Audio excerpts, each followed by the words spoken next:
Aquí me sumerjo en el pasado, para que el oyente concilie el sueño fácil y provechosamente. No olvide suscribirse y marcar me gusta de inmediato, ya que al final de la historia estará profundamente dormido. Cierre los ojos. La historia comienza. A finales del siglo VI, una nueva fuerza se abatió sobre Europa. Los guerreros escandinavos aparecían repentinamente, desembarcaban en las costas, penetraban en el interior del continente y desaparecían rápidamente, dejando tras de sí solo cenizas. Sus barcos navegaban contra el viento, remontaban ríos, llegando a donde otras flotas no podían. Los guerreros no esperaban largos asedios ni perdían tiempo en negociaciones. Atacaban con rapidez, se llevaban todo lo de valor y se marchaban sin dar a sus enemigos la oportunidad de vengarse. Estas incursiones eran un fenómeno nuevo para Europa. Aquí las guerras se libraban de manera diferente. Los ejércitos se reunían durante semanas. Las batallas decidían el destino de los estados y los invasores ocupaban las tierras, no solo las saqueaban. Los vikingos cambiaron este orden. Se movían con celeridad, golpeaban los puntos más vulnerables e infundían miedo con solo su aparición. En unas pocas décadas, lograron lo que muchos pueblos antes no habían podido: destruir la sensación de seguridad que se había construido durante siglos en los reinos de Europa occidental. La Escandinavia de aquella época vivía según sus propias leyes. La gente allí se había acostumbrado a depender solo de sí misma. Aquel que quería poder debía tomarlo por la fuerza, y aquel que no podía proteger su propiedad la perdía. Los gobernantes no transmitían las coronas por herencia, sino que conquistaban influencia a través de victorias. Un caudillo capaz de llevar a su gente a la gloria y la riqueza reunía a su alrededor guerreros leales y se convertía en el dueño de nuevas tierras. Cuando este mundo cambió, también cambiaron las personas que vivían en él. Comenzaron a buscar oportunidades fuera de sus costas natales, se marcharon a tierras lejanas, fundaron nuevos asentamientos y se convirtieron en reyes en tierras ajenas. Su aparición no fue una casualidad. Fue el resultado de siglos de lucha, aspiración a una vida mejor y sed de descubrimientos. Las expediciones vikingas cambiaron el mapa de Europa, destruyendo las antiguas fronteras y creando nuevos centros políticos. Sus incursiones se transformaron en conquistas, y las conquistas en la fundación de nuevos estados. En el norte de Francia surgió el Ducado de Normandía, cuyos gobernantes conquistaron más tarde Inglaterra. En Gran Bretaña establecieron sus leyes e incluso ocuparon el trono inglés. En Europa del Este se convirtieron en la élite gobernante, controlaron las rutas comerciales y sirvieron en el ejército de Bizancio. Incluso después de que terminara la era vikinga, su influencia no desapareció. Dejaron tras de sí ciudades, dinastías, leyes y un lenguaje que aún resuena en el inglés y el francés. Sus descendientes se convirtieron en gobernantes de reinos, y sus tradiciones de combate y su dominio marítimo sentaron las bases de las flotas que definirían el futuro de Europa. En la Alta Edad Media, la palabra vikingo no designaba a un pueblo o nación. En el antiguo nórdico existían dos términos. Vikinger es una persona que partía en una expedición marítima, y viking es el viaje en sí, la incursión o la expedición. Este término no estaba asociado con el origen, el estatus social o la clase social. Vikingos se convertían aquellos que reunían armas, se unían a una comitiva y partían en busca de botín, comercio o nuevas tierras. La expedición podía durar semanas o extenderse durante años, pero después de su finalización, muchos regresaban a la vida cotidiana, convirtiéndose en agricultores, artesanos o comerciantes. Para emprender una expedición, se requerían recursos significativos. El caudillo o konung, que organizaba la expedición, debía reunir hombres, preparar barcos, aprovisionarse de alimentos y armas. A veces financiaba la empresa por sí solo, pero con mayor frecuencia buscaba el apoyo de la nobleza, que invertía fondos con la esperanza de obtener una parte del botín.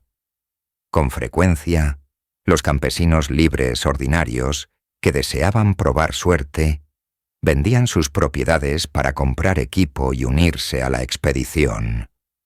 Después de una incursión exitosa, los trofeos se dividían según las reglas establecidas. El caudillo recibía la mejor parte: oro, joyas, armas y telas raras. El resto se distribuía entre los participantes de la expedición en función de su contribución. Aquellos que se distinguían en la batalla podían contar con una mayor recompensa. Una parte del botín se destinaba a necesidades públicas, como la construcción de barcos, el fortalecimiento de asentamientos y ofrendas religiosas a los dioses. Si entre los bienes capturados había esclavos, se dejaban para trabajar en las granjas o se vendían en los mercados, especialmente en los países islámicos y Bizancio, donde había una alta demanda de esclavos. A pesar de la cultura, el idioma y las tradiciones comunes, existían diferencias significativas entre los propios escandinavos. En la era vikinga, Dinamarca, Noruega y Suecia no eran Estados Unidos, eran tierras de muchas tribus, konungs y jarls, cada uno de los cuales gobernaba su territorio y buscaba expandir su influencia. La fragmentación política explica por qué los vikingos actuaban de diferentes maneras. Los daneses eran los más numerosos entre los que partían en incursiones. Sus tierras eran las más cercanas a Inglaterra y Francia, por lo que se convirtieron en la principal fuerza que determinó el destino de estas regiones. Sus destacamentos cruzaban el canal y desembarcaban en la costa, saqueando monasterios y ciudades, y luego comenzaron a asentarse en las tierras conquistadas. Con el tiempo, sus incursiones se convirtieron en una invasión a gran escala que cambió el equilibrio de poder en Gran Bretaña. A mediados del siglo, un gran ejército pagano, compuesto principalmente por vikingos daneses, llegó a las islas. Una parte significativa de Inglaterra quedó bajo su control, recibiendo el nombre de Danelau. Más tarde, los vikingos daneses se afianzaron en el norte de Francia. El rey franco Carlos el Simple cedió a Rollo tierras en la desembocadura del río Sena, con la esperanza de detener así los ataques. Así surgió el Ducado de Normandía, cuyos gobernantes, después de algunas generaciones, se convertirían en figuras clave de la historia europea. Los noruegos eligieron otras direcciones. Sus tierras estaban lejos de los reinos europeos densamente poblados, pero frente a ellos se abría un mar ilimitado. Partieron hacia el oeste, descubriendo nuevas islas y fundando asentamientos donde no encontraron resistencia. A finales de siglo colonizaron Islandia y unas décadas después llegaron a Groenlandia. A pesar de las duras condiciones, sus asentamientos existieron allí durante siglos, manteniendo el contacto con Europa. También se movieron a lo largo de la costa de Irlanda y Escocia, creando centros comerciales y fortificaciones. Sus barcos cruzaron el Océano Atlántico, llegando a la costa de América del Norte, donde se establecieron en la tierra llamada Vinland. Fueron los primeros europeos en pisar tierra en el Nuevo Mundo, 5 siglos antes de la expedición de Cristóbal Colón. Los vikingos suecos se movieron hacia el este. Su atención se centró en el comercio, no en las conquistas masivas. Utilizaron las vías fluviales que conectaban los mares Báltico y Negro, controlando el flujo de bienes, plata, pieles y armas. Sus comitivas fundaron asentamientos fortificados, de los que más tarde surgieron grandes ciudades. No buscaban someter a pueblos ajenos, sino establecer el control sobre las rutas comerciales y establecer alianzas con los gobernantes locales. Su huella es notable en la historia de Rusia, donde los caudillos varegos se integraron en la nobleza local y sus destacamentos de combate sirvieron en el ejército bizantino. Cada pueblo eligió su propio camino, pero todos compartieron la aspiración a nuevos horizontes, la sed de riqueza y la búsqueda de la gloria. Determinaron la dirección, basándose en lo que podrían haberles ofrecido tierras aledañas, pero sus miradas siempre se dirigían a la lejanía. Los vikingos representaban un enigma temible para Europa. Sus naves surgían en el horizonte de manera repentina. El ataque era instantáneo, y sus consecuencias perduraban durante años. No dejaban tras de sí más que asentamientos devastados, personas reducidas a la esclavitud y terror en los corazones de los sobrevivientes. La gente de aquella época no sabía quiénes eran ni de dónde provenían, pero registraban leyendas sobre bárbaros nórdicos que no temían ni a reyes, ni a dioses, ni a la propia muerte. Inglaterra fue la primera en sentir el poder de los vikingos, y para los anglosajones se convirtieron en la amenaza más seria. En los monasterios decían que era un castigo por los pecados, que los dioses nórdicos eran más fuertes que Cristo y que el fin del mundo estaba cerca. En la crónica anglosajona se menciona: en aquel año llegaron los paganos, destruyeron los templos, mataron a los sacerdotes, se llevaron todos los tesoros, quemaron las viviendas y se llevaron a la gente como esclavos. Pero no solo les atraían las riquezas. Los vikingos no sentían respeto por los clérigos cristianos. No entendían cómo se podía adorar a un dios que prohibía la guerra, toleraba los insultos y perdonaba a los enemigos. El cristianismo les parecía una religión de débiles. En una crónica se dice que se burlaban de los monjes que rezaban por la salvación, en lugar de empuñar las armas.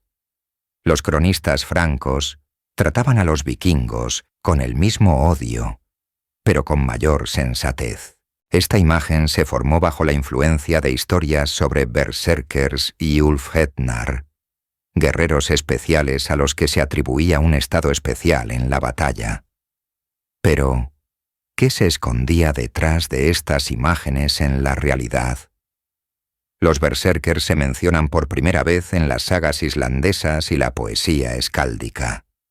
Su nombre se traduce como camisa de oso, es decir, luchando sin armadura en pómeras en las sagas nórdicas. Las figuras de los guerreros Berserkir y Ulfhednar destacan por su ferocidad y conexión con el mundo animal. Los Berserkir, ataviados con pieles de oso, eran guerreros que entraban en un éxtasis de batalla, perdiendo el miedo y el dolor, e insensibles a los golpes. Se les atribuía una fuerza sobrehumana, invulnerabilidad al dolor y una suerte de locura bélica. Se asociaban con imágenes de furia, posesión e incluso fuerzas oscuras. Junto a ellos, las fuentes mencionan a los Ulfhednar o cabezas de lobo. Estos guerreros que vestían pieles de lobo se asociaban con el combate solitario, el sigilo y la maniobrabilidad. Si el berserker era la encarnación de la rabia, el Ulfhednar era la imagen del depredador que actúa en las sombras. Es importante tener en cuenta que todas las menciones escritas sobre estos guerreros pertenecen a un periodo relativamente tardío, principalmente al siglo X, cuando las sagas ya se registraban en la Islandia cristiana. Por lo tanto, los historiadores son cautelosos a la hora de tomar estos textos al pie de la letra. Los berserkir podrían haber sido combatientes reales que se distinguían por un entrenamiento especial, una devoción fanática o un estado psicológico particular, pero no necesariamente en un estado de trance. Se ha especulado con que este estado de combate podría lograrse mediante un entrenamiento específico o incluso con sustancias psicoactivas, como hongos o pociones que inducen la excitación. Sin embargo, ninguna fuente indica explícitamente el uso de alucinógenos. Es más probable que se trate de un ritual social o religioso que combinaba ceremonia, presión colectiva y preparación psicológica interna para el combate. No existen pruebas arqueológicas de la existencia de los Berserkir como una institución militar separada. Sin embargo, se han encontrado enterramientos de guerreros con ricas ofrendas y amuletos en forma de garras de oso o dientes de lobo, que podrían haber pertenecido a aquellos que, en la memoria popular, más tarde se consideraron portadores de la furia animal. Con el tiempo, la imagen del berserker se vuelve cada vez más simbólica.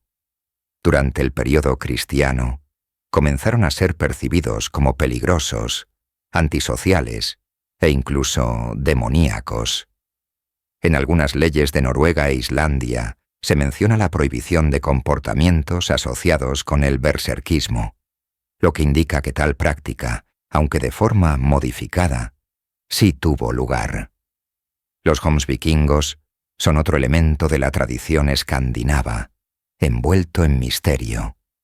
En las sagas se presentan como una hermandad de guerreros de élite, que vivían según un estricto código.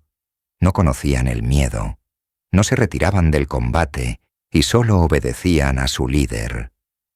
Su centro se encontraba en la fortaleza de Jomsborg, en algún lugar de la costa sur del Báltico, probablemente en la zona de la actual Volyn, en territorio polaco. Aparecen en las fuentes en el contexto de los acontecimientos del siglo X. La saga de los Jomsvikingos relata que eran luchadores disciplinados, casi fanáticos, que no tenían familias, no consumían alcohol durante las campañas y estaban obligados a permanecer en la formación hasta el final, incluso si el comandante daba la orden de retirarse. Eran admitidos en la hermandad solo después de una dura prueba. Sin embargo, la veracidad de la existencia de los jomsvikingos es objeto de debate. No existen pruebas arqueológicas de la existencia de la fortaleza de Jomsborg. Los historiadores creen que la leyenda podría basarse en una base militar real en la costa sur del mar Báltico, posiblemente controlada por los daneses o por locales aliados. Los jomsvikingos podrían haber sido una guardia selecta, formada bajo el mando de uno de los konungar, cuya imagen con el tiempo se revistió de los rasgos de una orden de caballería. Al mismo tiempo, la imagen del jomsvikingo se convirtió en parte de la cultura. En las sagas escandinavas desempeñan un papel especial, como guerreros idealizados, subordinados al honor y al deber, pero que a veces mueren trágicamente debido a una adhesión excesiva a las reglas. No se trataba solo de un guerrero, sino de un símbolo de disciplina y absoluta lealtad. Es probable que detrás de la imagen de los jomsvikingos se escondieran unidades de élite específicas o tropas mercenarias que operaban en puntos estratégicos de la región del Báltico. Sin embargo, su carácter legendario se formó más tarde, en la tradición literaria y en la memoria popular. A menudo se habla de los vikingos como guerreros y navegantes, pero fuera del campo de batalla existía un mundo muy diferente. La vida cotidiana con sus reglas, preocupaciones y tradiciones arraigadas. Dejemos el campo de batalla por un momento y veamos cómo vivían los vikingos, qué era importante para ellos y qué papel desempeñaban las mujeres en su sociedad. Los asentamientos vikingos consistían en casas de madera cubiertas de césped o paja. En el interior había una sala común donde se cocinaba, se reunían para los banquetes y se discutían los asuntos. Las paredes estaban aisladas con pieles y el suelo cubierto de paja. Las ventanas eran raras y el humo del hogar subía directamente a un agujero en el techo. Las viviendas se construían con materiales disponibles, sobre todo madera y turba, a veces con cimientos de piedra. La base social eran los campesinos libres o bondes. No eran asalariados, sino propietarios independientes que poseían tierras, ganado y armas. Elegían a sus jarls y participaban en los things. Los things eran asambleas populares donde se resolvían las disputas, se dictaban sentencias y se concluían alianzas. Las leyes existían de forma oral y se guardaban en la memoria de personas especiales, o laxagomadur. La alteración del orden público se castigaba severamente, pero el juicio era colectivo. La reputación en la sociedad significaba más que la propiedad. Los vikingos eran hábiles no solo en la batalla, sino también en la construcción, la agricultura y la artesanía. En los hallazgos arqueológicos se encuentran objetos de hueso, madera, bronce y vidrio. Estaban muy extendidos los peines, cuchillos, agujas y diversos adornos. Los tejidos se tejían en casa y se teñían con pigmentos vegetales. La vida era laboriosa y plena, con una clara división de roles e interdependencia dentro de la comunidad.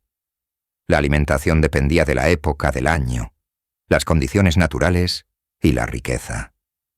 La base de la dieta consistía en platos sencillos pero nutritivos. Con los cereales se preparaban gachas espesas y tortas que podían sustituir al pan. Estos productos rara vez eran blandos. Se horneaban sobre piedra o en el horno, a menudo sin levadura y de forma tosca. Se utilizaba harina gruesa para preparar la comida. La carne se obtenía durante la caza, la cría de animales o la pesca. El cordero asado o hervido, el cerdo ahumado y las aves estofadas eran una parte habitual de la dieta. El pescado se consumía con regularidad, especialmente en las zonas costeras. Podía ser fresco, seco o salado. Con la leche se elaboraban quesos y productos lácteos agrios sencillos que se almacenaban en recipientes de cerámica. Las raíces y el repollo se cultivaban en los huertos y complementaban los platos principales, sobre todo en invierno.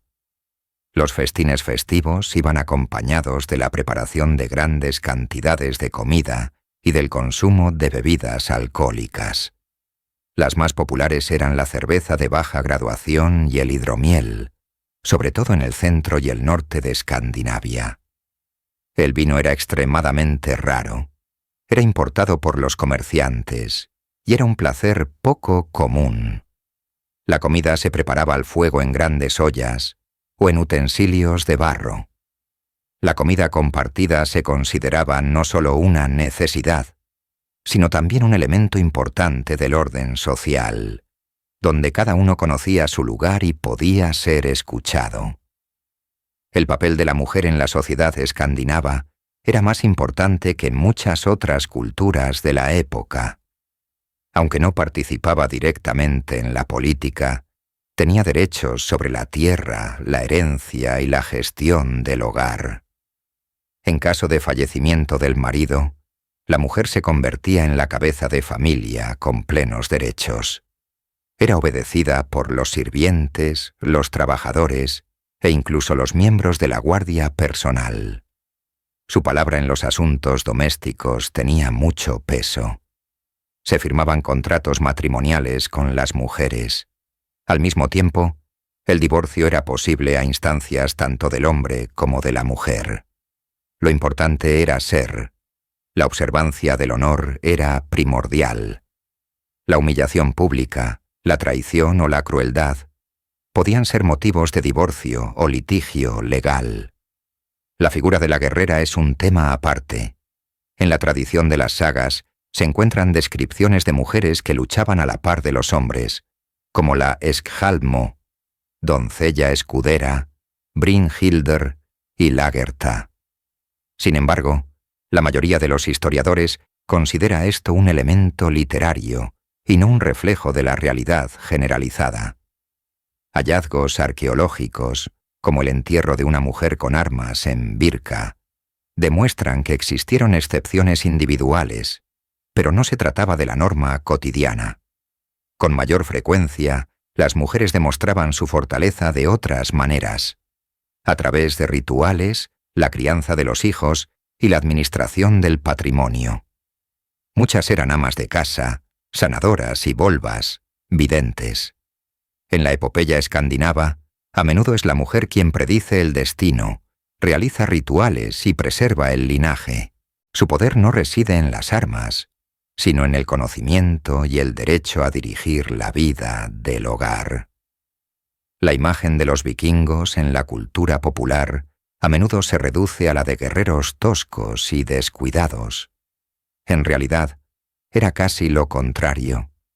Los escandinavos prestaban mucha atención a su higiene personal, y la limpieza desempeñaba un papel mucho más importante en su cultura de lo que se podría suponer al ver las adaptaciones modernas.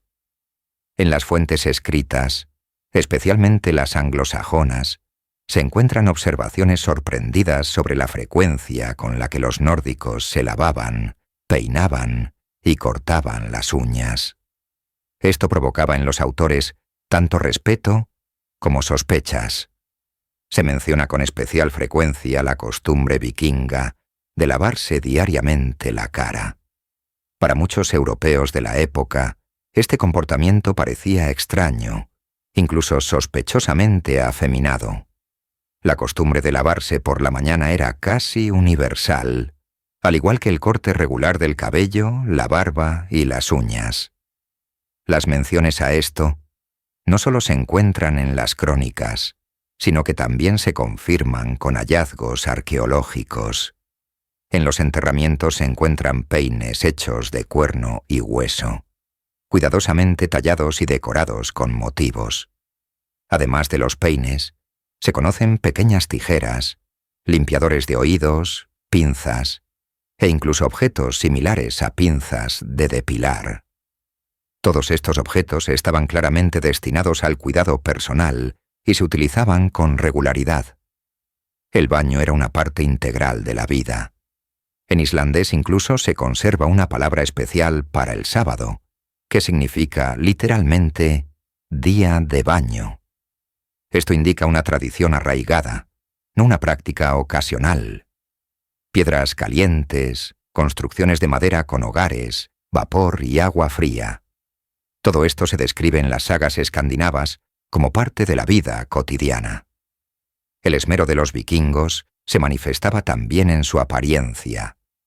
Los hombres se peinaban, se trenzaban las barbas y enfatizaban la simetría de sus rasgos faciales. Algunos textos incluso mencionan el blanqueamiento del cabello con ceniza, posiblemente como un elemento de un rito guerrero o de la moda estética. Esto no era una manifestación de vanidad, sino parte de una cultura en la que la apariencia era importante en la batalla, en la asamblea o durante un banquete. La limpieza y el orden también se aplicaban al entorno.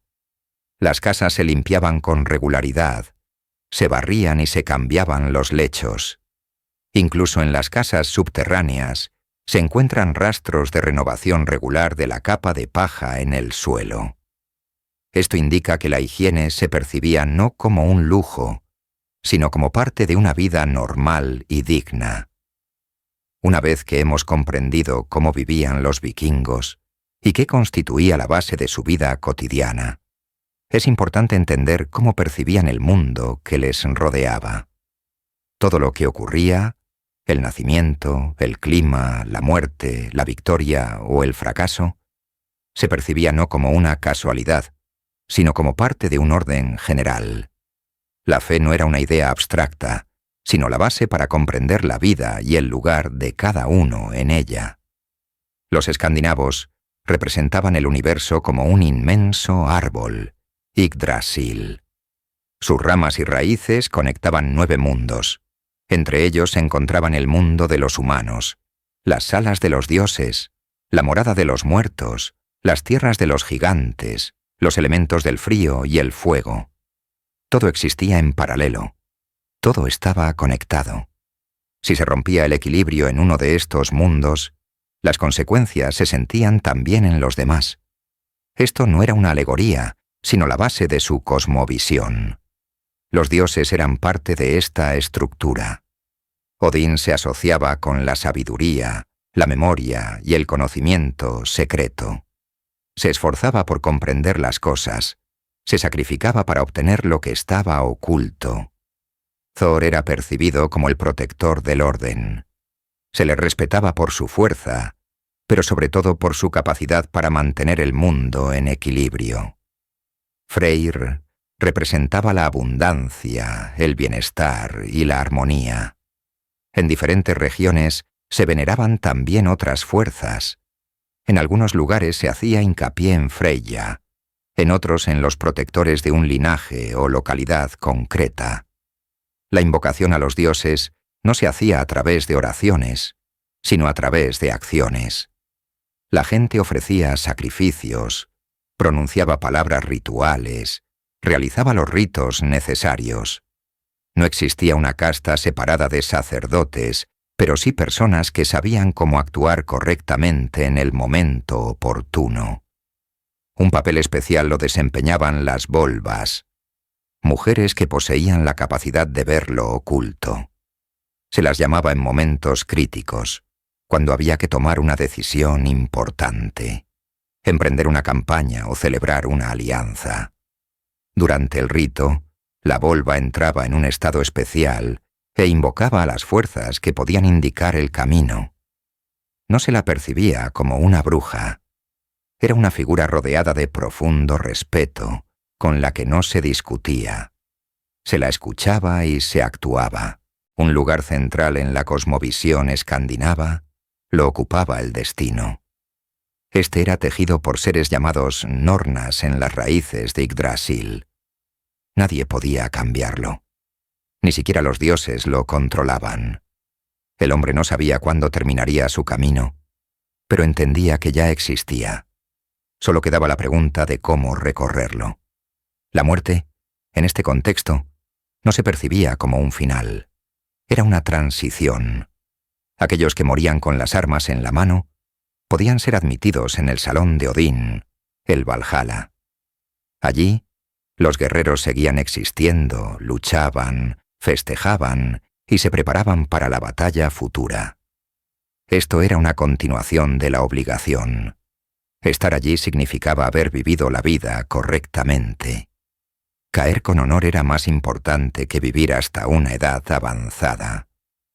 En las crónicas se pueden encontrar menciones de casos en los que hombres experimentados, sintiendo la proximidad de su muerte, preferían quitarse la vida por su propia voluntad. Se adentraban en el mar o pedían ayuda para morir. Morir en la cama, sin haber hecho nada destacable, significaba desaparecer de la memoria. Y esto no se debía a prejuicios, sino a que la memoria del linaje y la reputación eran más importantes que la propia vida. Las ceremonias de despedida del difunto eran claras y bien pensadas. En el entierro se colocaban armas, comida y objetos que pudieran ser necesarios en el viaje. A veces, el entierro se producía en un barco. Esto no era un acto simbólico, sino una preparación real para la continuación de la existencia. Si el rito se realizaba correctamente, el alma encontraba su lugar. En caso contrario, se consideraba una alteración del orden. En las sagas escandinavas hay historias de aquellos que regresaban porque habían sido olvidados o enterrados con negligencia. Los vikingos ansiaban dejar un nombre para la posteridad. Mientras se recordara a una persona, seguía existiendo. Mientras sus actos se relataran, no desaparecía. Por lo tanto, el sentido de la existencia consistía en recorrer el camino con dignidad. Y si el nombre se conservaba, el miedo a la muerte perdía su fuerza. El mundo vikingo se percibía como un sistema en el que cada acción podía tener consecuencias que iban más allá de lo visible. La magia no existía separada de la vida cotidiana o las creencias. Era una forma de influir en lo que estaba fuera del control directo, pero que, sin embargo, tenía un impacto directo en la vida. Los escandinavos creían en el poder de la palabra. Si se pronunciaba con precisión y en el momento adecuado, podía influir en el resultado de una batalla, el destino de una persona o el estado de la tierra. Detrás de las palabras había poder, si se pronunciaban correctamente y con intención. Las personas que poseían conocimiento podían, mediante la palabra, consolidar las acciones. Por lo tanto, en situaciones cruciales, antes de un viaje, la formalización de una alianza o el nacimiento de un hijo, la palabra era tratada con especial atención. Se conocían métodos para interferir en la suerte o la salud ajena, debilitar la voluntad de un adversario o dañar sus posesiones. Tales prácticas despertaban temor, pero la existencia de estos rituales era incuestionable. La magia se concebía como una forma de influencia que exigía prudencia y respeto. Todo ritual era un acto destinado a establecer una conexión entre el individuo y una fuerza capaz de alterar el curso de los acontecimientos. Esta conexión se fortalecía a través de la palabra, el signo o el objeto.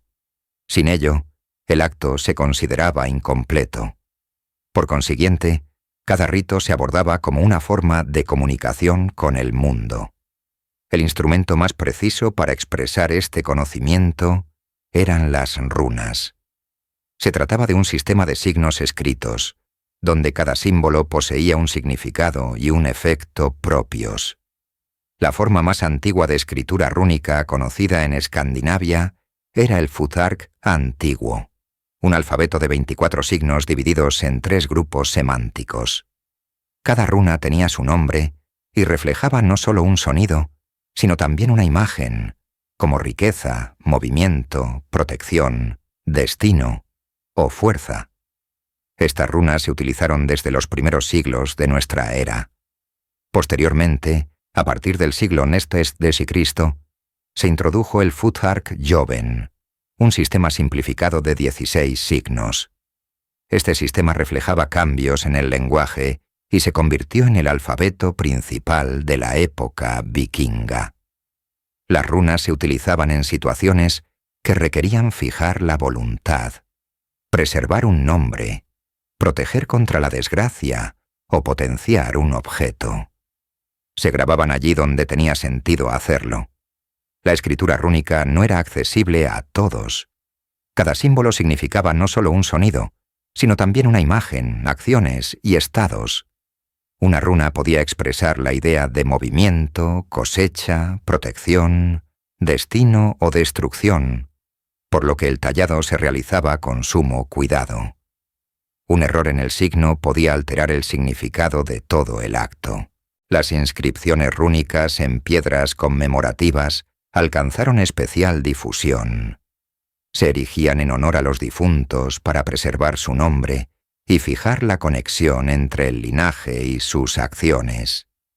En estas piedras no solo se informaba del fallecimiento, sino que a menudo se mencionaban los méritos, los lazos familiares y a veces incluso los juramentos incumplidos o las promesas de venganza.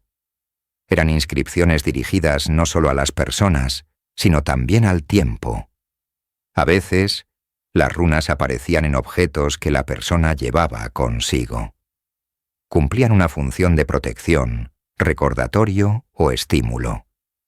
En los amuletos encontrados por los arqueólogos se hallan invocaciones a las fuerzas, llamamientos a la resistencia o breves fórmulas que reflejan la intención del propietario. Estas inscripciones formaban parte de una acción interna. Cuando la persona tocaba el signo, entraba en contacto con lo que se había depositado en él. Hay hallazgos en los que las runas se utilizaban para transmitir sentimientos personales, peticiones y advertencias. En un caso, en una tablilla de hueso, se encontró una frase dirigida a una mujer amada. En otro, una espada adornada con una inscripción que decía que solo un hombre digno podía empuñarla. Estos ejemplos demuestran la amplitud con la que se empleaban las runas para expresar fuerza, memoria o intención. La magia en esta sociedad no se oponía a la fuerza. Una espada con una inscripción rúnica se consideraba una extensión del individuo. Un amuleto no era solo un adorno, sino una expresión de conexión con una fuerza determinada. Todo lo que iba acompañado de un signo adquiría otra cualidad. Esta actitud hacia la magia se basaba en el respeto al conocimiento. La influencia no dependía de palabras grandilocuentes, sino de una comprensión precisa de cómo estaba estructurado el mundo. Y si una persona sabía conectar la acción, la palabra y el signo, podía cambiar más de lo que permitía la fuerza ordinaria. A principios del siglo X d.C., el mundo escandinavo se encontraba en un punto de inflexión. Los vikingos aún podían reunir una flota y desembarcar en las costas de Bretaña o Francia, pero los objetivos de estas expediciones estaban cambiando. Cada vez quedaban menos lugares que pudieran ser fácilmente saqueados, y cada vez se prestaba más atención a la posibilidad de obtener el poder. La última oleada de expansión ya no se producía en forma de incursiones, sino a través de la lucha por las coronas. En el año 1013, el rey danés Sven, apodado Barba Partida, inició una gran campaña militar contra Inglaterra.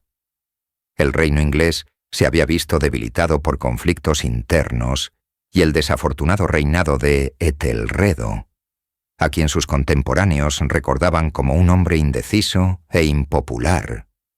No es casualidad que pasara a la historia con el sobrenombre de El Indeciso. Sven no solo se basó en la fuerza militar. Parte de la nobleza anglosajona apoyó sus pretensiones. A finales de año, controlaba la mayor parte del país, incluido Londres. Pero el propio Sven falleció poco después, en 1014, y el poder pasó a su hijo Canuto. El joven gobernante se enfrentó a la resistencia. Los ingleses recuperaron su trono e intentaron restablecer el antiguo orden. Canuto se retiró temporalmente, pero pronto regresó con un ejército, y en 2 años ocupó sistemáticamente todas las posiciones importantes. En 1016, tras la muerte del rey Edmundo, apodado Brazo de Hierro, fue reconocido como gobernante de toda Inglaterra. A partir de este momento, comenzó un periodo único. Canuto gobernó simultáneamente Dinamarca, Inglaterra, Noruega y, en parte, Suecia. Su poder no solo se basó en las conquistas, sino también en las decisiones administrativas. Creó un sistema sólido en el que operaban los impuestos, las leyes, la organización eclesiástica y la administración real. Canuto se bautizó y apoyó activamente los vínculos con Roma. Su estado no parecía una alianza temporal. Funcionaba como una estructura en la que el norte y el oeste de Europa estaban unidos bajo un mismo centro. Gobernaba a través de lugartenientes designados, mantenía el orden y buscaba la estabilidad. Sus cortes en Roskilde y Chester se convirtieron en centros políticos clave. Desde allí partían las directrices, se recaudaban los impuestos, se mantenía el contacto con los dignatarios eclesiásticos y los gobernantes vecinos. En los territorios bajo su dominio se establecieron normas uniformes, y la nobleza se vio obligada a tener en cuenta su voluntad. Sin embargo, esta consolidación se basó exclusivamente en la autoridad del propio Canuto. Tras su fallecimiento en 1035, el imperio comenzó a declinar. Sus herederos no poseían una influencia comparable. En Noruega estallaron conflictos internos. Inglaterra pronto volvió a estar bajo el dominio de la dinastía anglosajona. Incluso en Dinamarca, la estabilidad resultó efímera. Lo que se estaba formando como un estado unificado volvió a fragmentarse en territorios separados con políticas locales. No obstante, la experiencia de Canuto demostró lo lejos que habían llegado los escandinavos. En una sola generación pasaron de ser caudillos militares a monarcas de pleno derecho. Ahora se enfrentaban a tareas diferentes. Esta transformación marcó el fin de la era vikinga. Su imagen cambió. Los marinos independientes se convirtieron en soldados del ejército del rey. Los jarls se transformaron en señores feudales y los barcos en elementos de una flota organizada. Las últimas campañas a gran escala ya no se realizaban por lucro, sino para obtener el trono. Y aunque el espíritu de antaño perduró, el panorama político de Europa se transformó para siempre. Tras la muerte de Canuto el Grande, los vikingos perdieron gradualmente su influencia política en Europa. Sin embargo, el espíritu escandinavo no se extinguió. Su legado se manifestó en nuevos gobernantes, jefes militares y mercenarios que siguieron participando en la lucha por el poder, en un territorio que abarcaba desde Constantinopla hasta York. Una de las figuras más destacadas de este período de transición fue Harald Hardrada, con cuyo nombre se asocia el finale de la era vikinga. Comenzó su carrera no en el norte, sino en el sur. Tras ser exiliado de Noruega después de una derrota, en su juventud, Harald se unió al servicio bizantino, donde ingresó en la Guardia Varega, una unidad de élite de guardaespaldas compuesta por hombres del norte. Participó en campañas militares en Asia Menor y los Balcanes, e incluso, según las leyendas, en expediciones contra árabes y piratas en Sicilia. Fue en Bizancio donde acumuló la riqueza, la experiencia y la fama que le permitieron regresar a Escandinavia no como un exiliado, sino como un pretendiente al trono. En Noruega, comenzó a gobernar junto con Magnus el Bueno, hijo de Olaf el Santo. Tras la muerte de Magnus, Harald consolidó el poder en sus manos. Su estilo de gobierno se caracterizó por la severidad y el pragmatismo, lo que le valió el apodo de El Severo. Fortaleció el poder real, sofocó rebeliones, restableció el orden en tierras previamente gobernadas por jarls y buscó expandir su influencia más allá de las fronteras de Noruega. Su última campaña la inició en 1066. Su objetivo era Inglaterra, donde, tras la muerte de Eduardo el Confesor, se desató una lucha por el trono.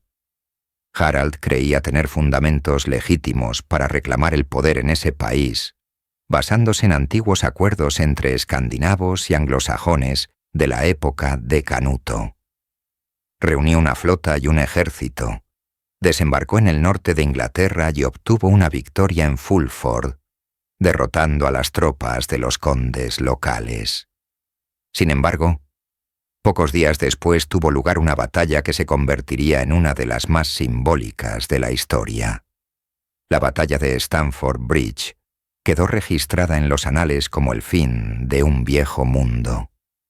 El rey inglés, Harold Godwinson, al mando de un ejército, se acercó inesperadamente a los noruegos y los atacó cerca del puente de Blisjorkon. Harald cayó en la batalla como un guerrero, luchando en primera línea. Su muerte a menudo se considera el último acto de la era vikinga. Después de esta batalla, no hubo más expediciones organizadas desde el norte, pero la historia no terminó ahí. Semanas después, otro pretendiente, Guillermo, duque de Normandía, invadió Inglaterra. Él mismo era descendiente de vikingos. Su antepasado Rolón fundó Normandía hace siglo y medio, recibiendo tierras del rey francés. Los normandos hacía tiempo que habían adoptado el cristianismo, se habían pasado al francés y se habían integrado en la caballería europea, pero su origen seguía siendo escandinavo. En la batalla de Hastings, que tuvo lugar en el mismo año de 1066, el ejército de Guillermo derrotó a los ingleses. Harold murió y Guillermo se convirtió en el nuevo rey de Inglaterra. Este acontecimiento no solo cambió el curso de la historia inglesa, sino que también cerró un ciclo que había comenzado con las primeras incursiones vikingas en las costas británicas. Los descendientes de los piratas marinos entraron en Londres no con fuego, sino con escudos de armas y estandartes. Guillermo el Conquistador y sus sucesores sentaron las bases de una nueva aristocracia. El francés se convirtió en la lengua de la corte. La nobleza inglesa fue sustituida por la normanda. Se inició una reestructuración del sistema administrativo. Era una época diferente, pero sus cimientos fueron colocados por aquellos que una vez desembarcaron de barcos con cabezas de dragón. La conquista de Inglaterra en 1066 no fue solo un acto político, sino una transición de la era vikinga a la era de los reinos medievales. Tras la muerte de Harald el Severo y la llegada de los normandos al poder en Inglaterra, los vikingos como fuerza militar desaparecieron de la escena europea. El final de su era no estuvo ligado a una sola batalla. Todo sucedió en el momento en que el mundo mismo cambió. El espacio en el que antes operaban las bandas libres quedó ocupado por leyes, fortalezas y reyes con ejércitos permanentes. Durante 3 siglos, los vikingos aprovecharon la vulnerabilidad de un mundo fragmentado. En las costas de Francia, Inglaterra e Irlanda, el poder político se basaba en acuerdos locales, alianzas personales y un apoyo inconstante. Allí donde el poder no tenía una forma permanente, los vikingos podían actuar con rapidez, decisión y eficacia.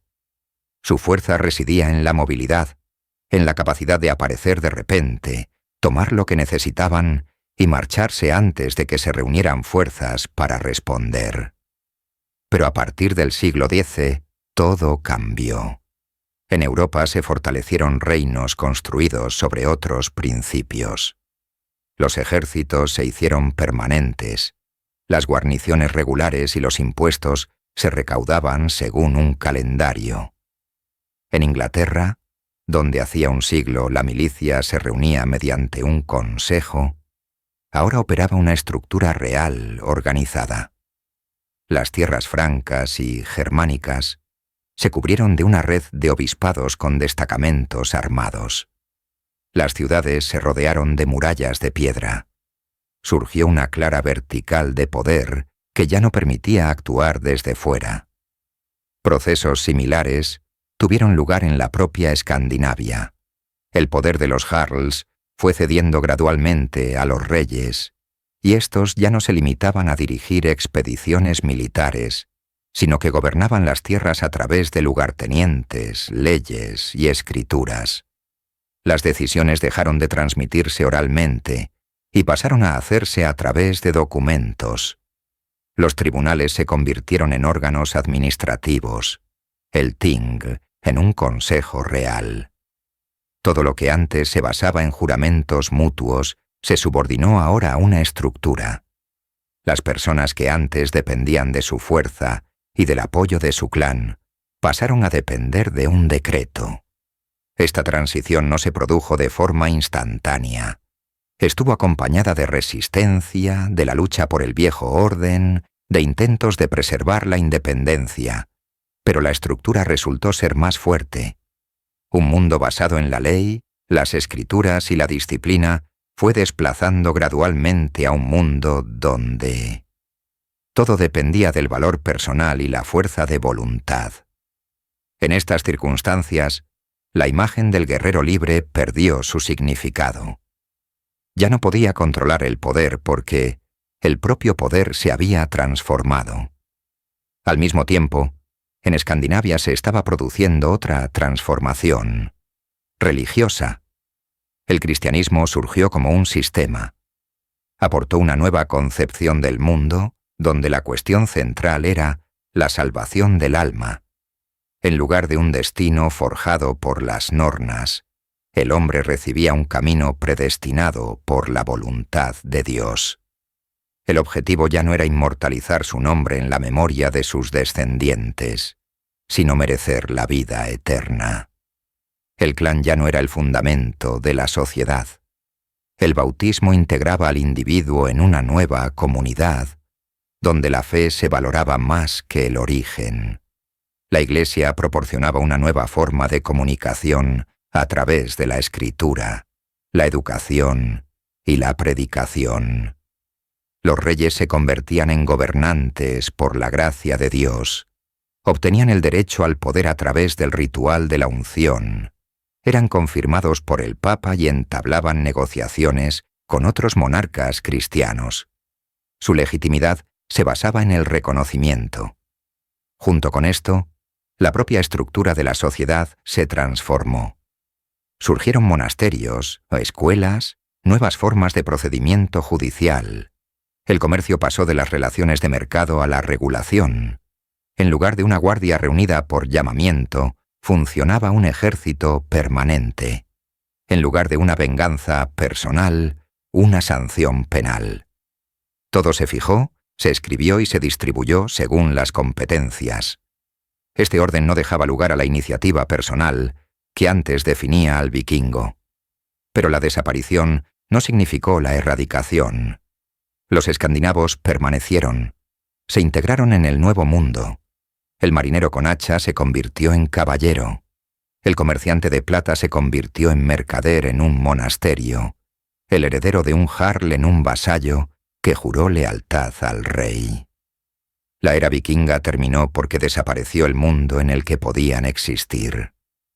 El norte se conservó, pero cambió hasta ser irreconocible. Han pasado muchos siglos desde que el último barco de guerra desapareció en el horizonte. Pero la historia de los vikingos sigue viva. Sigue resonando en los nombres de los lugares, en la memoria humana, en los artefactos encontrados por los arqueólogos y en el legado. En Gran Bretaña, especialmente en el este y el norte de Inglaterra, numerosos pueblos y ciudades llevan nombres con raíces en el nórdico antiguo, legados transmitidos de generación en generación. Tras estos nombres, se esconden asentamientos reales habitados por gentes provenientes del norte que se establecieron allí, formaron familias y se integraron en la vida local. La geografía guarda sus rutas y el idioma, la huella de su presencia, en Francia, en la región de Normandía. La memoria de los vikingos está arraigada en los linajes aristocráticos, la arquitectura y la historia política. Los hombres del norte se convirtieron en parte de un nuevo sistema. Sus descendientes se unieron a la nobleza local, participaron en la formación del sistema feudal, libraron guerras y gobernaron tierras. La historia de esta región está indisolublemente ligada a sus nombres. En el este de Europa, en las regiones de la antigua Rus, la presencia escandinava se percibe en los hallazgos arqueológicos y en los nombres de los gobernantes. Aquí, los vikingos comerciaron, establecieron alianzas, construyeron relaciones con las comunidades locales y participaron en la formación de los primeros estados. Su papel en estos procesos está confirmado tanto por fuentes históricas como por descubrimientos arqueológicos. La ciencia moderna añade otro aspecto a esto. Los estudios genéticos muestran que en varias regiones de Europa todavía viven descendientes de aquellos que una vez viajaron por las rutas vikingas. Esto permite rastrear no solo el legado cultural, sino también el biológico. Donde una vez hubo campamentos y fortalezas, hoy viven descendientes de personas que llevaron allí su cultura y su lengua. Los arqueólogos siguen encontrando objetos relacionados con la época vikinga. Armas, joyas, piezas de barcos, elementos de vestimenta y artesanía. Estos hallazgos permiten vislumbrar la vida cotidiana, no solo su vertiente militar, sino también la ordinaria. Nuestra conferencia está llegando a su fin. Hemos realizado un viaje de 3 siglos. desde las primeras incursiones en la costa hasta la creación de reinos, desde la cosmovisión pagana hasta la civilización cristiana, desde el dracar hasta el castillo de piedra. La historia de los vikingos no es solo un episodio, es toda una época que cambió el mapa de Europa, influyó en la cultura y sigue siendo parte de la modernidad. Gracias por su atención. Espero que esta conferencia haya sido útil y les haya dado que pensar. Apóyenla si el tema les interesa. Y hasta la próxima entrega. M. Los llamaban Nordmani, u hombres del norte, subrayando que eran un adversario temible, pero astuto. Escribían que los vikingos no solo saqueaban, sino que también llevaban a cabo un juego complejo, aprovechando la desunión de los estados europeos, atacando donde no había defensa. Un cronista franco señalaba con amargura: regresan una y otra vez porque nosotros mismos les damos motivos. Somos débiles, estamos divididos, y ellos lo saben. Los bizantinos veían a los vikingos de otra manera. Para ellos eran bárbaros, pero bárbaros útiles. A través de ellos se realizaba el comercio con los territorios del norte. Los vikingos llegaban a Constantinopla no solo con armas, sino también con mercancías. Los cronistas bizantinos señalaban que eran hábiles navegantes, excelentes guerreros, pero toscos en la vida cotidiana. Grandes amantes de la bebida y no conocían la moderación en la ira. Cuando los varegos se dieron cuenta de que era más ventajoso mantener relaciones de alianza con Bizancio que enemistad, se convirtieron en mercenarios. Los emperadores los contrataban en la guardia varega. Se trataba de unidades de élite que custodiaban el palacio. Una de las crónicas dice que eran incorruptibles, no traicionaban a sus comandantes y luchaban hasta el final. Se contaban leyendas sobre su fuerza, pero también sobre sus costumbres. Un escritor bizantino decía que, después de la batalla, despellejaban a los enemigos muertos y en su tiempo libre organizaban borracheras capaces de llevar a un hombre común a la tumba. Los mercaderes y viajeros árabes conocían a los vikingos de otra manera. Los llamaban Rus y los encontraban más a menudo como comerciantes que como guerreros. Llegaban del norte trayendo pieles, espadas y esclavos. Los cronistas árabes destacaban su fuerza, resistencia y altas figuras rubias.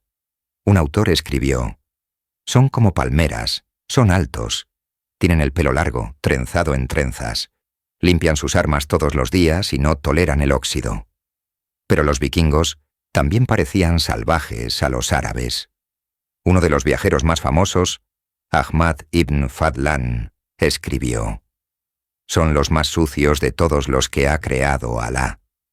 No se lavan, no lavan su ropa y no limpian después de sí mismos». Pero esto no se aplicaba a todos los vikingos, sino concretamente a los que conoció durante su expedición. Posiblemente, los guerreros simplemente estaban en campaña. También le sorprendía su crueldad y sus costumbres bárbaras. Le impresionaron especialmente sus ritos funerarios. Cuando moría un jefe noble, su cuerpo no solo era enterrado, con él enviaban al mundo de los muertos a esclavos y concubinas, que eran sacrificados. Ibn Fadlan describió con horror cómo a una joven la embriagaban hasta dejarla inconsciente y luego la mataban delante de todos, para que acompañara a su amo al otro mundo. Pero, a pesar de la repugnancia, los árabes respetaban a los guerreros del norte. Señalaban que los Rus nunca abandonaban el campo de batalla. No retrocedían con miedo y que sus ejércitos estaban más unidos que los de otros pueblos. Aunque los vikingos provenían de Escandinavia, sus ejércitos rara vez estaban formados solo por escandinavos. Sus campañas atraían a personas de diferentes nacionalidades. Aquellos que buscaban riqueza, fama o una nueva vida podían unirse a ellos independientemente de su origen. Los eslavos a menudo luchaban contra los vikingos, pero a veces también participaban con ellos en incursiones. Esto se aplicaba especialmente a las campañas orientales. Los varegos interactuaban activamente con las tribus eslavas orientales y con el tiempo se convirtieron en parte de su élite.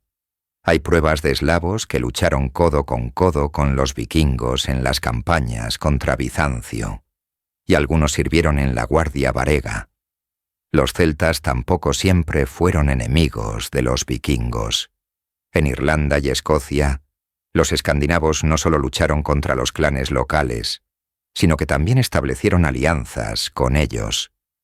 En las crónicas irlandesas hay menciones de ejércitos mixtos, formados por vikingos e irlandeses. Los vikingos se casaban con mujeres celtas, formaban familias, construían asentamientos que con el tiempo se convertían en parte de la cultura local. Los bálticos tampoco se quedaron al margen. A lo largo de las costas del Báltico se encontraban importantes centros comerciales, donde los escandinavos no solo comerciaban, sino que también contrataban a guerreros locales. Los bálticos a menudo formaban parte de sus tripulaciones, participando en largas campañas. Su influencia es especialmente notable en la dirección oriental, donde cooperaban activamente con los príncipes varegos. El mundo vikingo estaba abierto a aquellos que estaban dispuestos a empuñar una espada y emprender el camino. Sus ejércitos no reconocían las fronteras nacionales, vivían por la conquista, la fama y la aventura. El mundo en el que habitaban los futuros vikingos era duro, y esto forjó su carácter mucho antes del comienzo de la era de las campañas. La Escandinavia del siglo VI era una tierra de largos inviernos, veranos cortos y escasos recursos.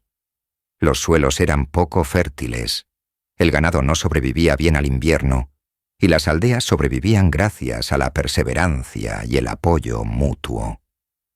Para sobrevivir, la gente aprendió a ser decidida, resistente y atenta a las oportunidades que se presentaban. Si la tierra no podía alimentar, quedaba recurrir al mar. Una de las principales razones que impulsaron a los escandinavos a emprender campañas fue la escasez de tierra.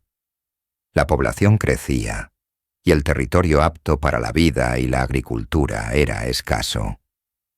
La tierra solía transmitirse al hijo mayor, y los más jóvenes tenían que buscar su propio camino de forma independiente.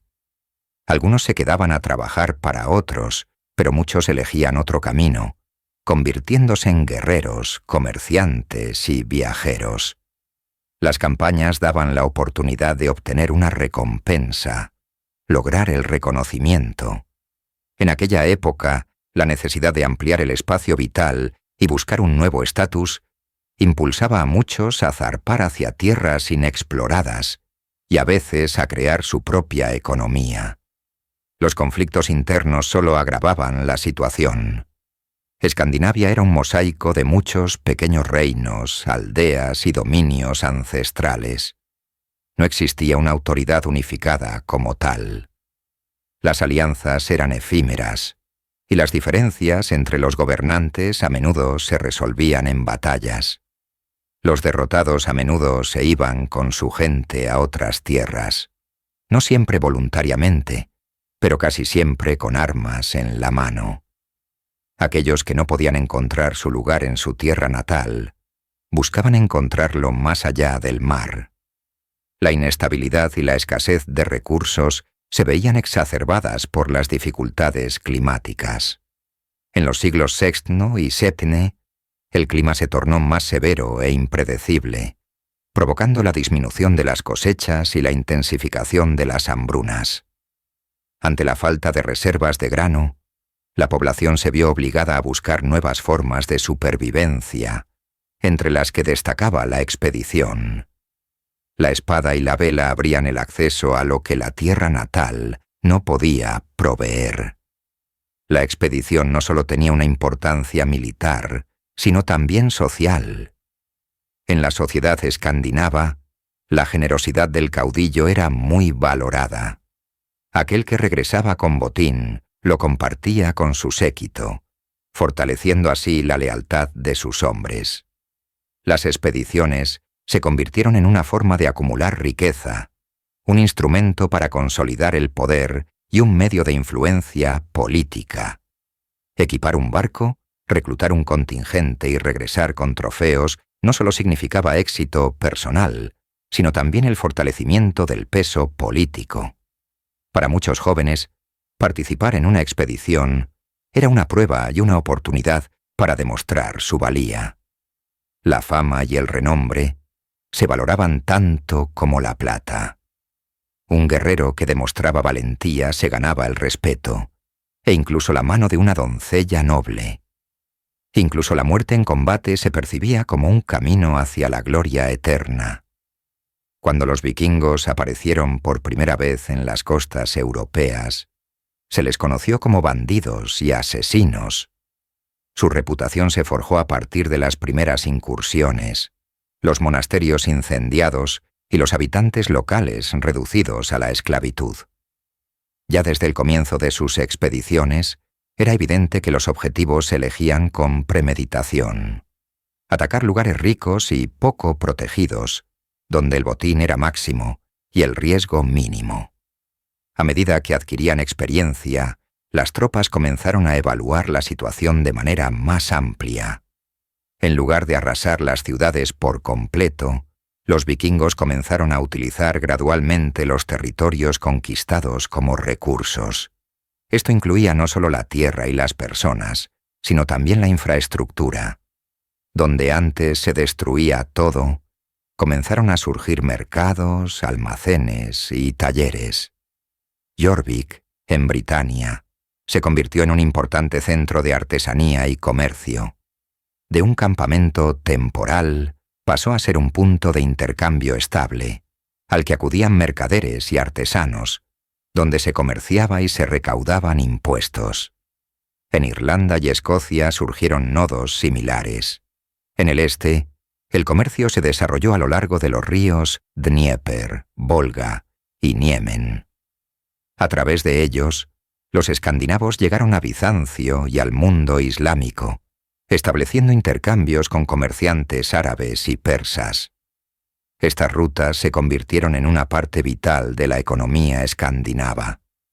El eslabón de unión de este sistema eran los barcos. Los drácar escandinavos, rápidos, ligeros y con un calado mínimo, proporcionaban a los vikingos una ventaja táctica a la que Europa no podía hacer frente. Navegaban sin obstáculos por los ríos, podían desembarcar en cualquier punto de la costa y retirarse con la misma rapidez. Las murallas, las guarniciones e incluso las barreras naturales no eran un obstáculo para ellos. Los guerreros aparecían donde nadie esperaba un ataque y desaparecían antes de que el enemigo pudiera reaccionar. Pero los mismos barcos que transportaban a los guerreros también transportaban mercancías. En estos mismos barcos viajaban artesanos, comerciantes y mensajeros. Con ellos se transmitían conocimientos y se establecían lazos políticos. El barco era un medio de conquista, intercambio y expansión de horizontes. Fueron ellos quienes proporcionaron a los vikingos velocidad, maniobrabilidad e independencia. Cuando se intensificó el deseo de establecerse en nuevas tierras, surgieron formas de gobierno local. Los vikingos comenzaron a recaudar tributos, establecer normas comerciales, negociar con las élites locales, controlar asentamientos y puntos de intercambio. Su gobierno incluía la protección de carreteras, la recaudación de impuestos, la gestión de la tierra y la organización de ferias. Las comunidades locales se integraron en este sistema. Parte del tributo iba al nuevo gobernante, parte permanecía en la economía, contribuyendo a su estabilidad. En el lugar de los campamentos temporales, surgieron asentamientos. La gestión de los territorios conquistados se hizo más rentable que su destrucción. Las personas que sabían llevar la contabilidad, cerrar tratos, organizar la defensa y asegurar el flujo de mercancías eran tan valoradas como las que empuñaban la espada.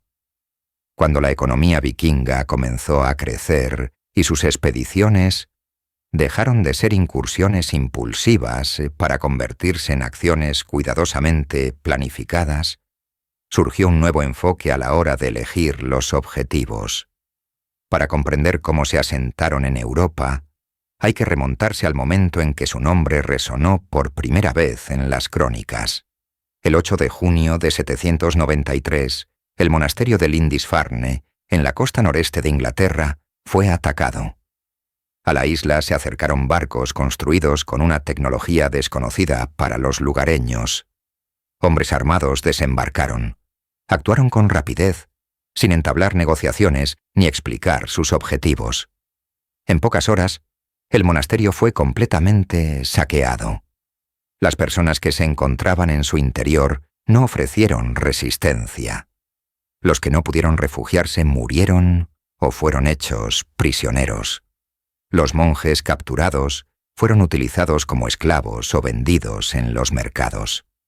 Algunos de ellos pudieron sobrevivir si tenían educación y podían ser de utilidad práctica, por ejemplo, si sabían curar, llevar registros o hablar diferentes idiomas.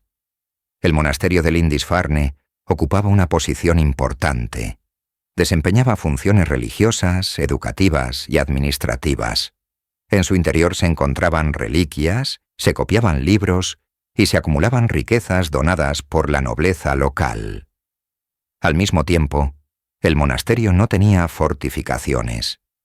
Estaba situado en una isla y se consideraba un lugar que no necesitaba protección. Los escandinavos lo eligieron no por casualidad. El ataque se dirigió a un territorio donde se podía obtener el máximo beneficio con el mínimo coste. El monasterio estaba directamente accesible desde el mar, no tenía guarnición y representaba una concentración de valores. Esto se correspondía con la lógica de las primeras campañas. Ataques selectivos a lugares vulnerables, pero ricos.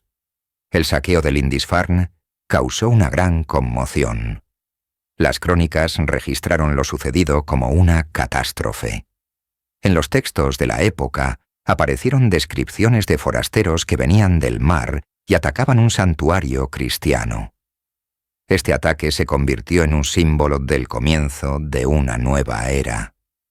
En adelante, acciones similares adquirieron un carácter sistemático. Después de Lindisfarne, comenzaron incursiones similares en el territorio de otros reinos.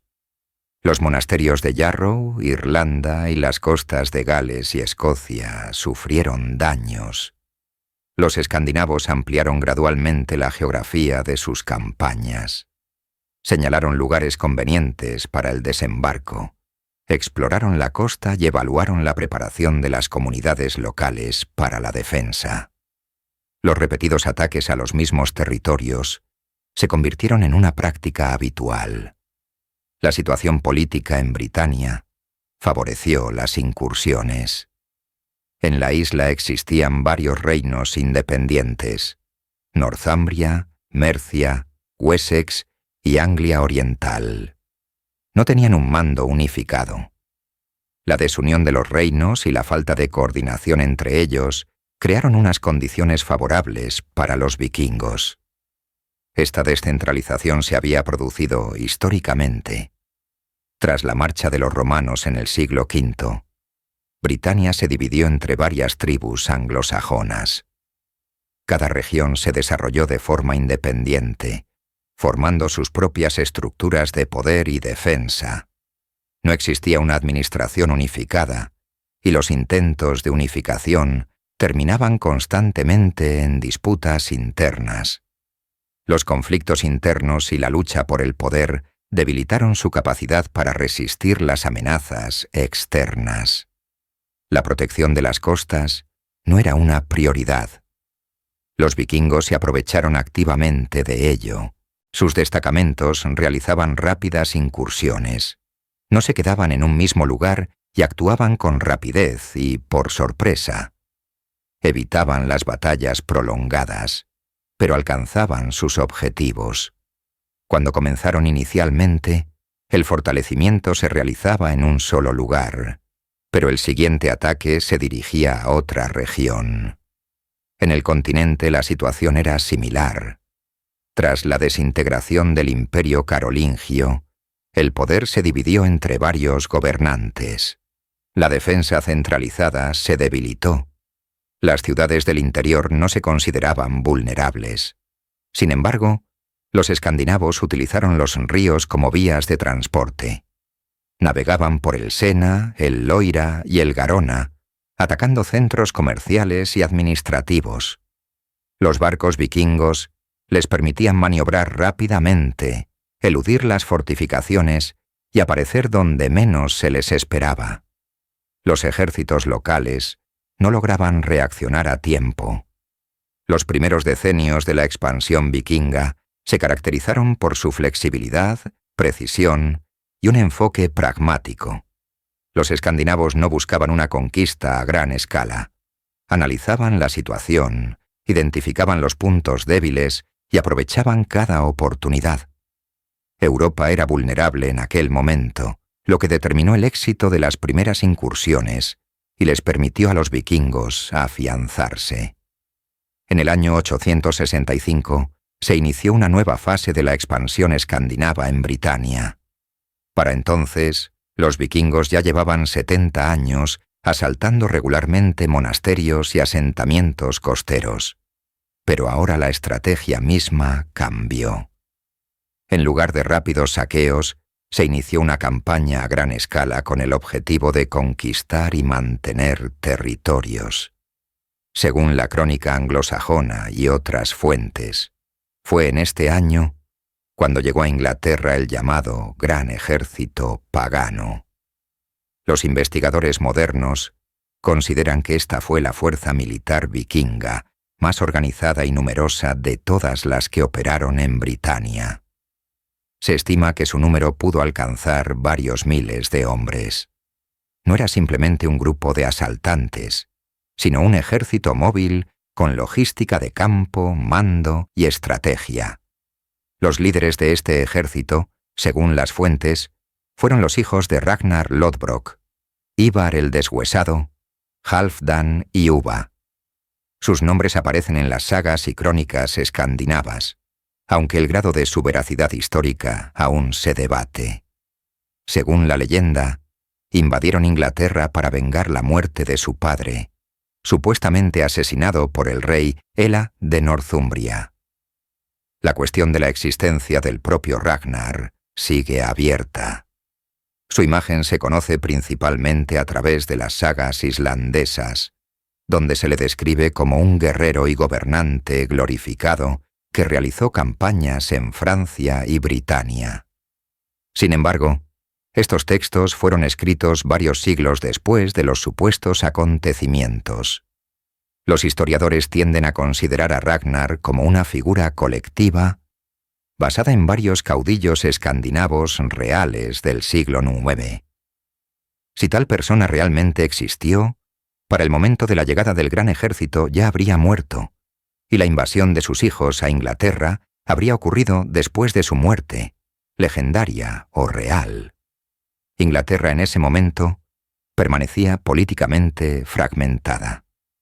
Tras décadas de luchas internas, sus recursos estaban seriamente agotados. Las alianzas entre los reinos eran precarias, los cambios de poder eran frecuentes y carecía de un sistema defensivo unificado. Esto permitió a los vikingos avanzar gradualmente por el país, enfrentándose únicamente a una resistencia local. Los primeros éxitos importantes del gran ejército se produjeron en Northumbria. Su capital, la ciudad de York, fue capturada por los vikingos en el año 866.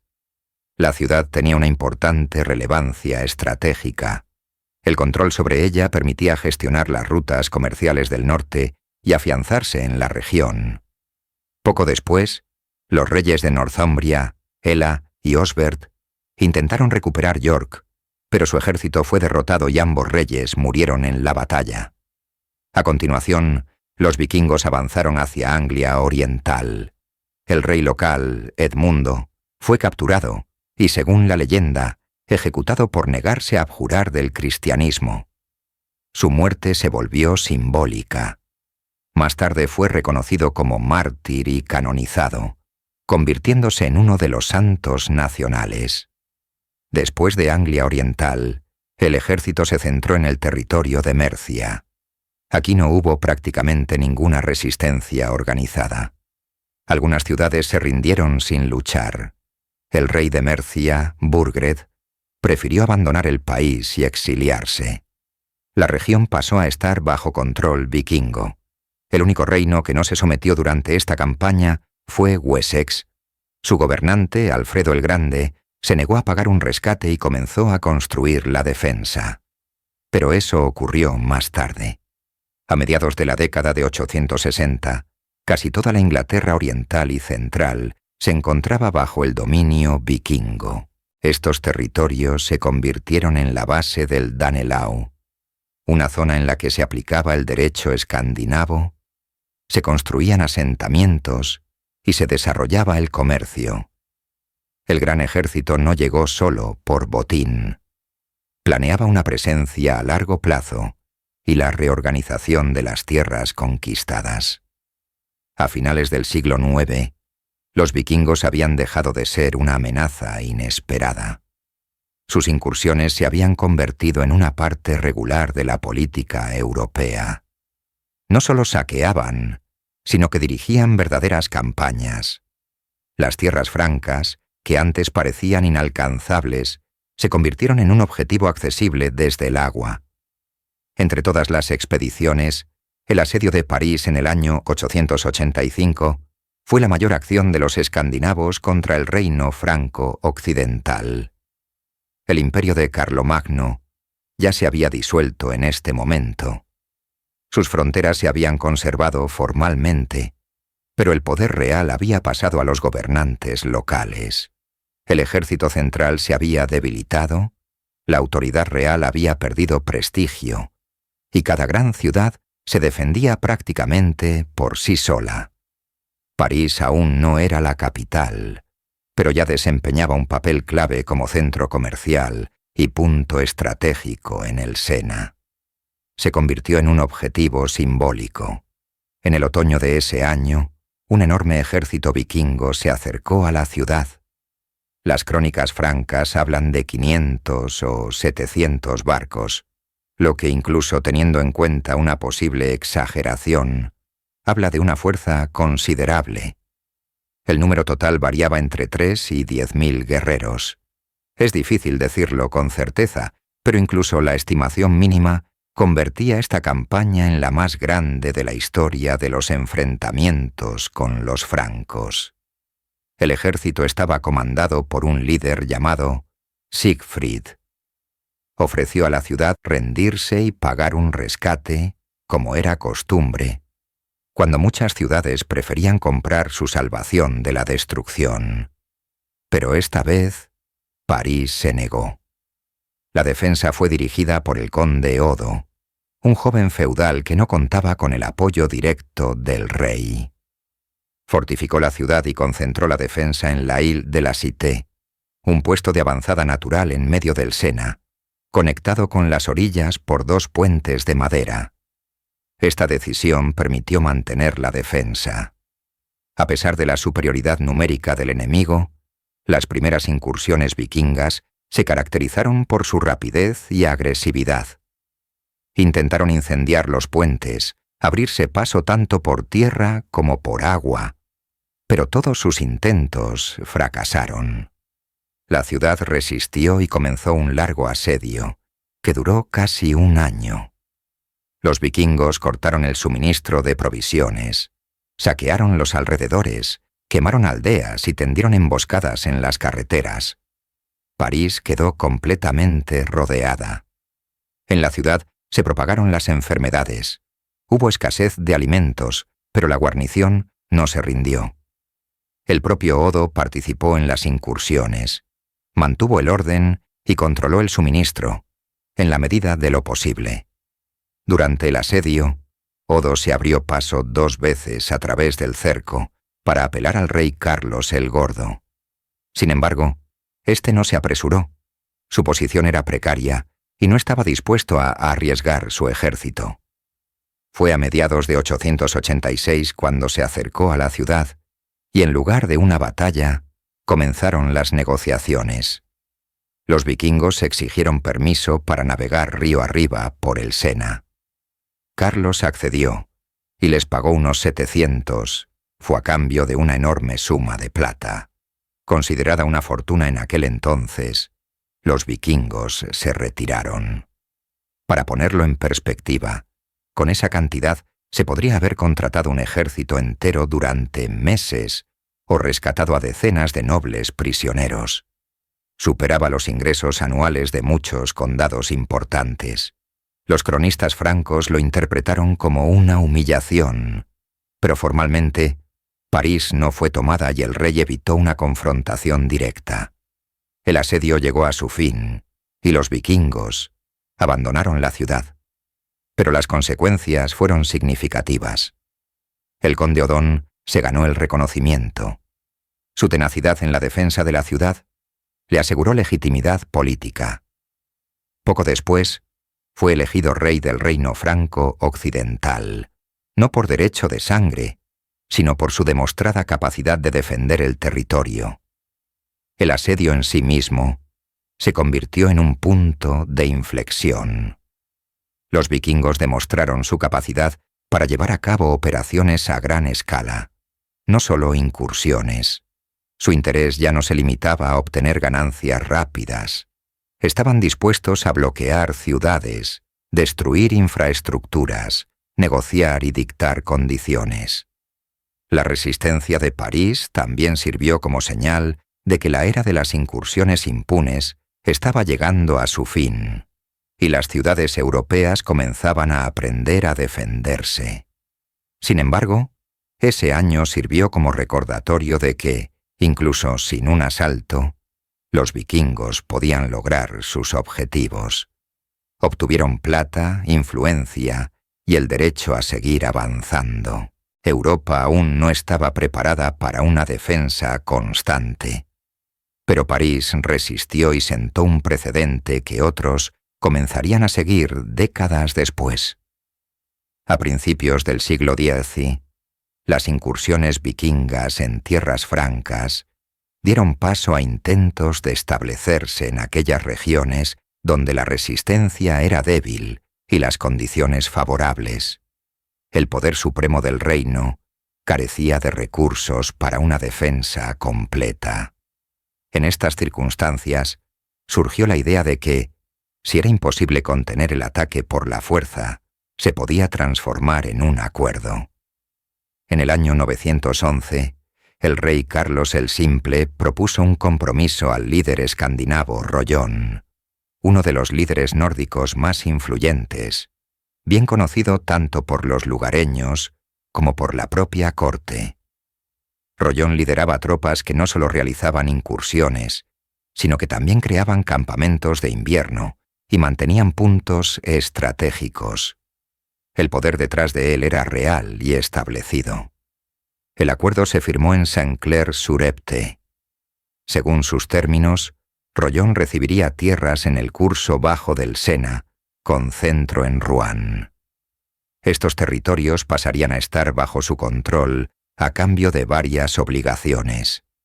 Reconocería la autoridad del rey francés, se convertiría al cristianismo y se comprometería a defender la región de nuevas invasiones, incluso de otros vikingos. Este acuerdo resolvía varios problemas a la vez. Los francos, de hecho, trasladaban la defensa de una región importante a los hombros de aquellos que antes representaban una amenaza. A cambio, los vikingos no solo recibían tierras, sino también un estatus legítimo. Rollón se convirtió en duque y podía transmitir oficialmente el poder por herencia. Su posición equivalía al estatus de los grandes señores feudales, pero al mismo tiempo, conservaba la autonomía militar y administrativa. La conversión al cristianismo fue un acto simbólico. Las fuentes informan que Rollón fue bautizado y recibió el nombre de Roberto. Junto con él, sus allegados también fueron bautizados. Esta era una condición no solo para la legitimación política, sino también para ingresar al círculo de la aristocracia europea. El cristianismo abrió el camino a matrimonios con familias locales, la inclusión en las estructuras legales existentes y la participación en alianzas interfeudales. Así se fundó Normandía, una tierra entregada a los hombres del norte y nombrada en su honor. En una sola generación, estos territorios se convirtieron en una parte integral del mapa político de Francia.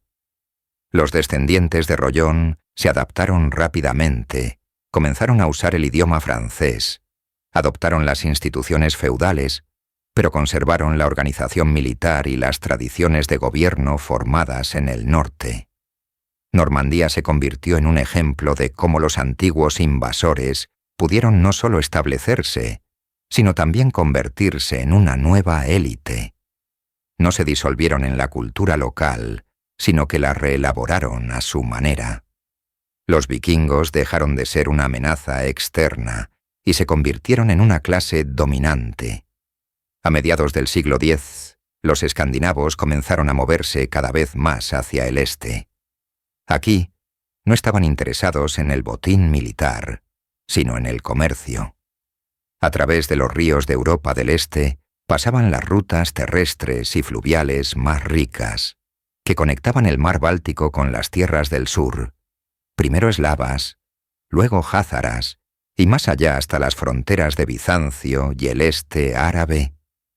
Estas rutas daban acceso a la plata, que entonces se había convertido en la moneda de todo el mundo nórdico. Los sistemas fluviales del Volkhov, el Lobat, el Dnieper y el Volga se convirtieron en una especie de red de transporte. Los escandinavos construyeron barcos ligeros que podían ser transportados entre ríos, evitando las cuencas. En el norte, entraron en Ládoga y Novgorod.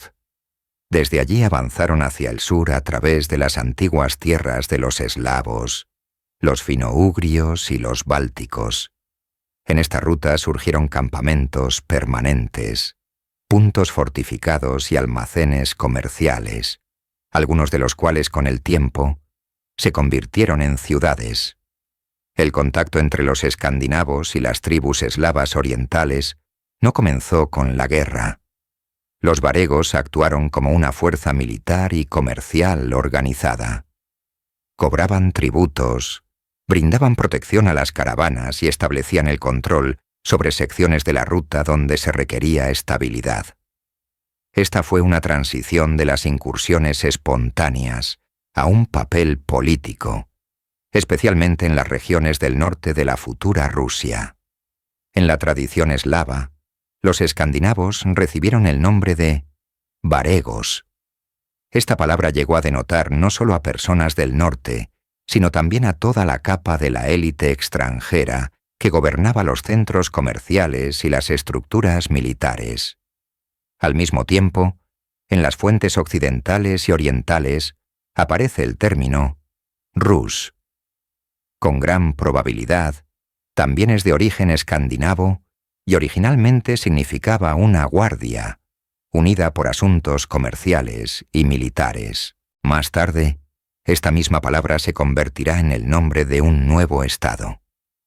La principal fuente escrita que expone la versión de la llegada de los varegos es la Crónica de Néstor, compilada en Kiev a principios del siglo XI.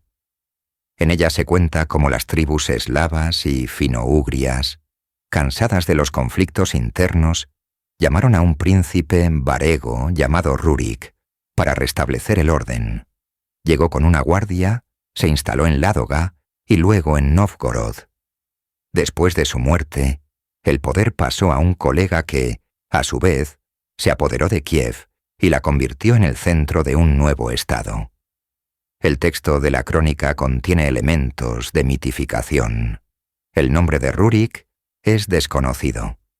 Según otras fuentes de la época, la existencia de este personaje no tiene confirmación arqueológica y las opiniones de los investigadores difieren. ¿Es posible considerarlo una auténtica personalidad histórica? Algunos ven en él una imagen colectiva de la primera dinastía. Sin embargo, los personajes posteriores, como Oleg e Igor, ya se mencionan en tratados con otros estados, incluidas las fuentes bizantinas, lo que les proporciona una base histórica más sólida. Oleg, según la crónica, se mostró como un conquistador y diplomático enérgico.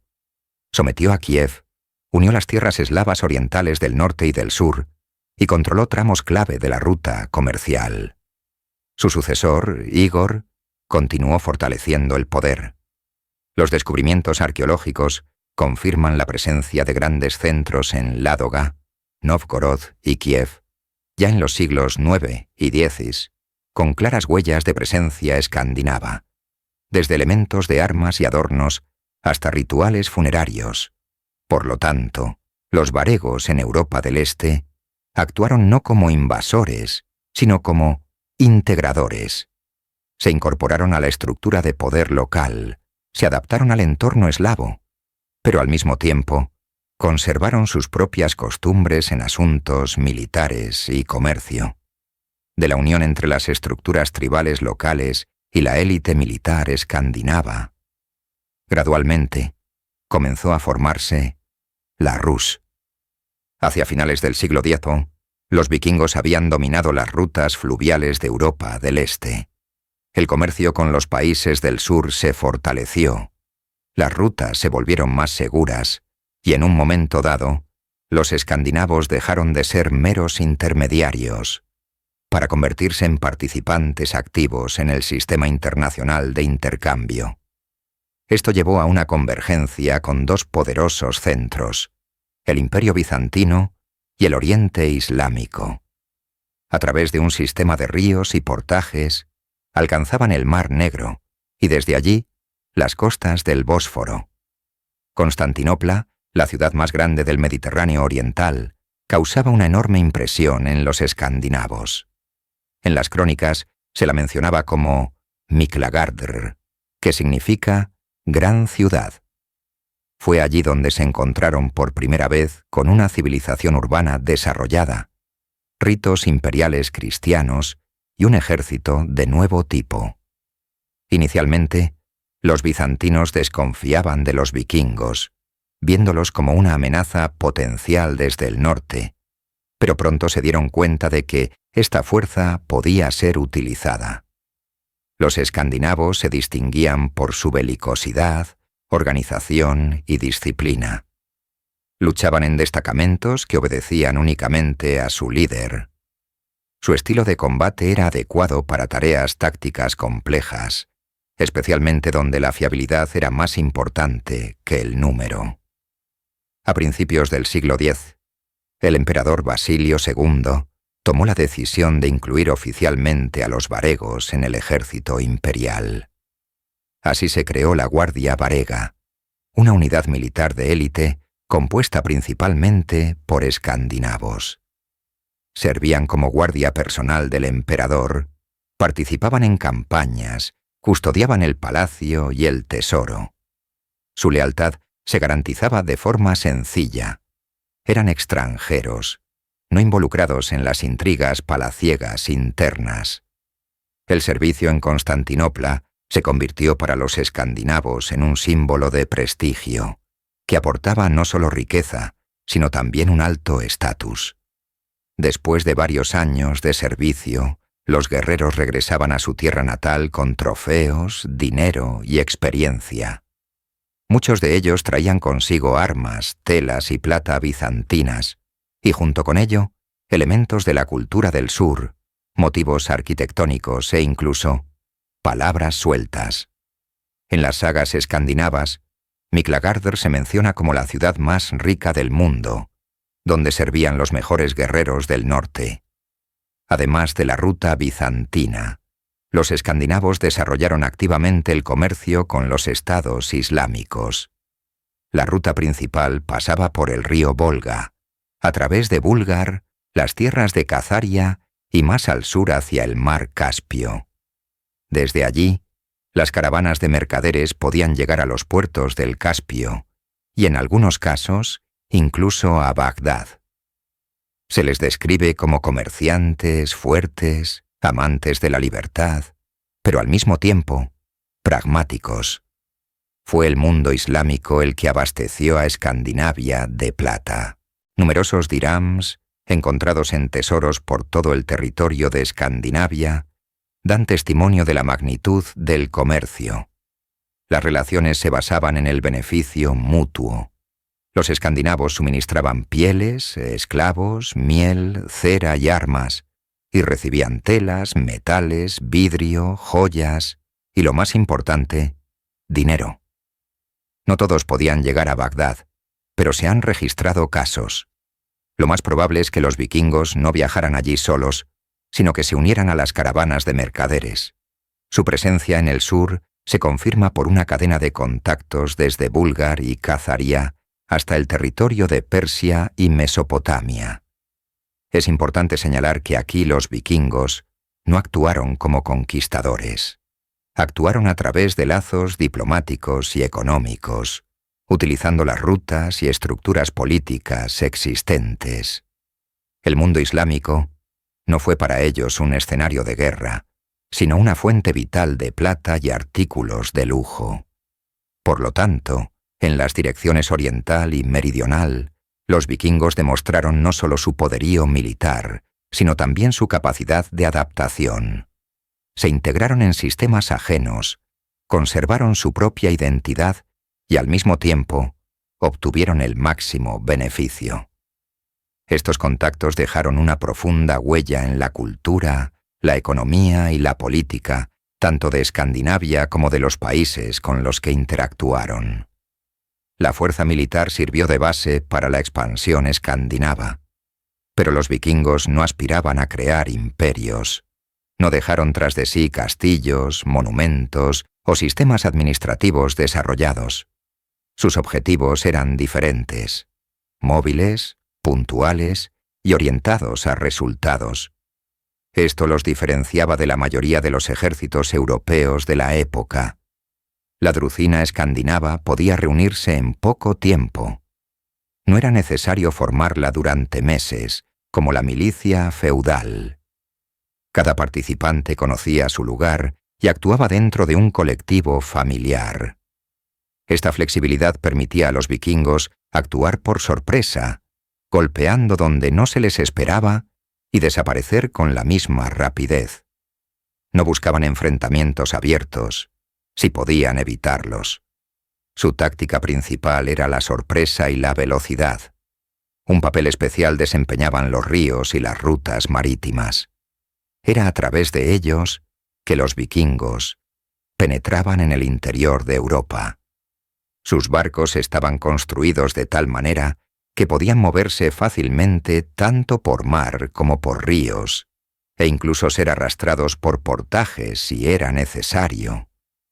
Esto les permitía desembarcar en los lugares más inesperados.